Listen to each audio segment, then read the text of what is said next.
It's Katie Lee, and this is Katie Lee on Z103, the podcast, a replay of today's full show. Z103, it's Katie Lee. I don't know why, but this time of year when everything starts dying, well, everything's not dead yet, except for my will to live. Just kidding. I'm totally kidding. I'm kidding. It was a joke. Anyways, one thing that is literally trying to kill me while everything else is dying is my allergies. I don't know why. I have like minor allergies throughout the summer, starting in spring, and then it goes to the summer. I take an allergy pill, totally fine. But this time of year, allergy pills, allergy meds, nose sprays, nothing works.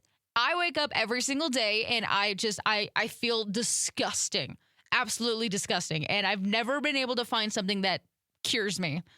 There's I don't even know what it's called. I always call it the peanut butter shot. There's like an allergy shot that you can take, but I've taken it once, didn't do nothing for me. So this time of year, if I come into the studio and I sound like this and I sound like I have a cold, I promise it's just allergies. And I'm just, on the brink of death because nature's trying to kill me.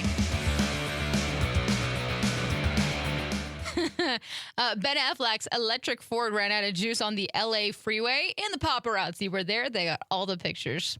I find that funny. I'm sorry, but it is. Olivia Rodrigo is donating all ticket profits from her first show in the Philippines to a women's health charity. And Metallica's charity donated $100,000 to hurricane relief. Shaboozey is still on top of the Hot 100. And T-Pain teamed up with Zillow to perform at a house party for some new homebuyers. Interesting. We already mentioned this one time, but I'll mention it again. Phineas has announced his 2025 tour dates. I think we have one near us, actually, now that I think about that. We also have Charlie XCX secretly filmed a movie in Poland this summer. So that's all I got for you right now. Your 2 o'clock tea on Z103.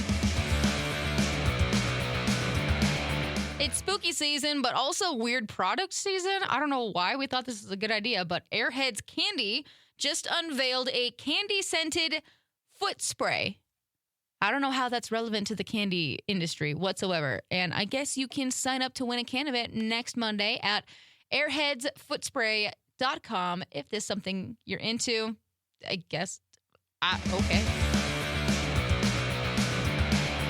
It's Katie Lee here on Z103, Idaho's #1 hit music channel. I feel like Walmart really needs to get it together on this whole substitution thing for their Walmart pickups. So yesterday, in my Walmart pickup order, I had a thing of, what was it? Oh, light bulbs, a 20-pack of light bulbs. And they ended up giving me, because they were out of those light bulbs, which I totally was kind of bummed because I like them, but they gave me the option of, hey, you can get these ones that are equivalent to what you have, but 20 packages, 2 light bulbs or 4 light bulbs or whatever, and adds up to like twice the amount the original package was.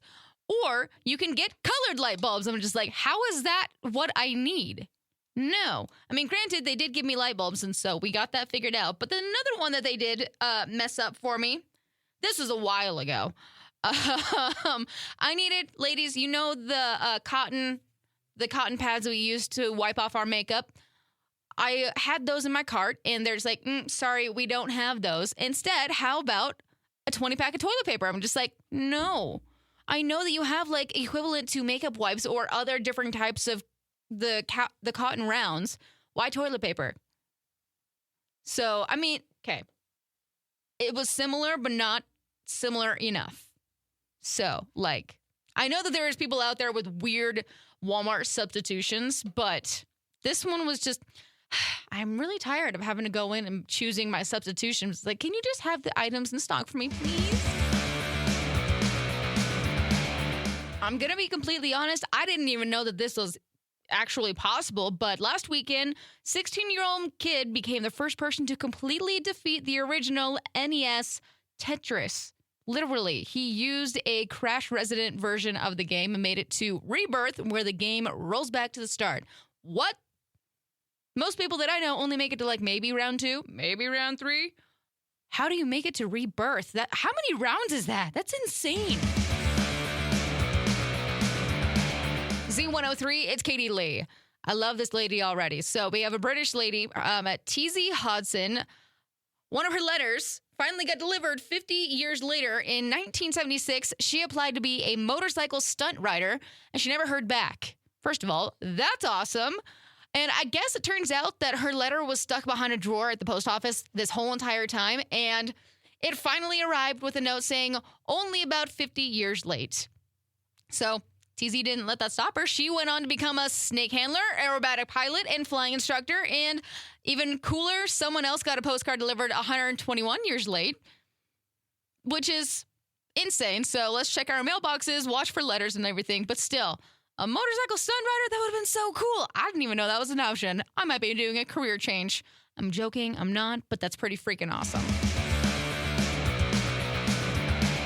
Listen, I'm not part of this whatsoever, but I just got to tell you what it is. 22% of people with iPhones admit that they look down on Android users and claim that, or 23% claim that they would never date one. I'm not that person. I do love my iPhone. I love my Mac and my Apple products, but I do not look down on Android people just when they make me use their phones because I don't know how to use them. If there's one thing that I grew up with, it is my mom always having us ready for a natural disaster. Even though we are in Idaho, we don't have hurricanes. Unlike our friends down in Florida, in the Carolinas and everything, those poor guys down there. What we can do right now is always be prepared for these things. And I know that they are, but these are just some things that you can have, must-haves that you can have to avoid, stressing out, being panicked, and just being prepared, calm, cool, and collected. So your must-haves, whatever strategy you choose to have in this whole entire thing, but these are the items that you might want to have in your preparedness spot. So 1 gallon of water per person per day. I know that's a lot of water, especially if you have a big family, but you're probably going to be thankful for it. A 3-day supply of non-perishable food per person per day as well. And then your family's prescription medications, battery-powered or hand-crank radio, flashlights, first aid, and a wrench to turn off utilities. There were some other items that you can add, like emergency blankets, extra cash, solar cell phone chargers, multi-purpose tool like Leatherman or a Swiss Army knife. So just some things like that is great to always have prepared. My mom always had these backpacks for us with our names on them. And they're just, non-perishable items that we can have. And then she always had things prepared for us. So it's good to always be prepared, have the things ready, and make sure you switch them out before they all expire, because you never know when something's going to happen. Just, as I've been saying, be prepared. Z103, it's Katie Lee. I was reading an article earlier that was just talking about, is it rude to neighborhood hop on Halloween? I don't really have any expertise to give on this because we didn't have neighborhoods when I was growing up. We lived out in the middle of nowhere. And so neighborhood hopping wasn't a big deal to us, but I actually totally get it because I was reading this comment. Somebody left this sign in their front door, and it says, due to the fact that people from other neighborhoods truck their children into the neighborhood by the dozens, this house will no longer be handing out candy. Thank you for ruining Halloween for us and the children who actually live here. Thanks for your understanding. Now go away. Man, sounds so mean. Anyways, basically, if your kids don't live in that neighborhood, why would you take them to it anyways? I don't know. I feel like it's very much of a community thing if your kids go to houses that they somewhat know in the neighborhood that they live in. I feel like that was the point of it. Where we went growing up, my mom would actually just take us to all of the neighbor houses that were like 20 miles away from us. We only had, I think there was like 5 major houses that we went to. There was a lady that always had giant candy bars for us. We had my aunt. We had the lady that always dressed up in a gorilla suit and chased us around the yard. That was from my mom's humor. She thought that was hilarious. There's another couple ones, and then I couldn't remember. But anyways, yeah, we didn't go to neighborhoods. We just drove like 5 miles down the road to a couple of houses and called it good. Usually we went to the church trunk or treats. So instead of neighborhood hopping, go to all the trunk or treats. There's a ton of them around town. Well, I mean, there's always a disappointment when you get a pizza and it's not exactly how you wanted it. I mean, I've had instances where they forgot my bacon or, it wasn't cut completely, but it's okay. Those things are not a big deal. Sometimes you have a hard day and you just want a good pizza.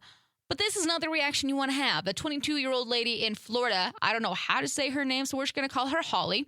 That's her last name. I guess she flew into an absolute rage when Domino's delivered a pizza to her that said it was cold and uncut. And then she decided to drive to the Domino's, argued with an employee, threw the pizza, damaged the store's phone. I don't know how, but if she damaged the phone, they still used that phone to call the cops. Cops came, arrested Holly for criminal mischief and a misdemeanor. She spent the night in jail before being released, and then she was ordered not to have contact with that Domino's location, but she is not prevented from ordering pizza from another establishment. How'd she get banned from a Domino's? I mean, obviously we know why, but man, that is not something that I would want to do. They're like my best friends. Domino's, they do so much for me. That's the only pizza place we have in Shelley, by the way. Anyways, probably don't do that. You get something wrong with your pizza, just, be like, hey, you guys did this wrong. Can I get a new one? Or fix it. That'd be cool too. Z103, it's Katie Lee, and I'm out of here for the day, my friends. Hope you have a great rest of your evening. Y'all stay safe, stay legit, be awesome, and I'll see you back here tomorrow. Bye. Thanks for listening to Katie Lee on Z103, the podcast. If you enjoyed the show, please share, subscribe, and rate the podcast. Katie Lee on Z103 is hosted by Katie Lee and is a production of Riverbend Media Group. For more information or to contact the show, visit riverbendmediagroup.com.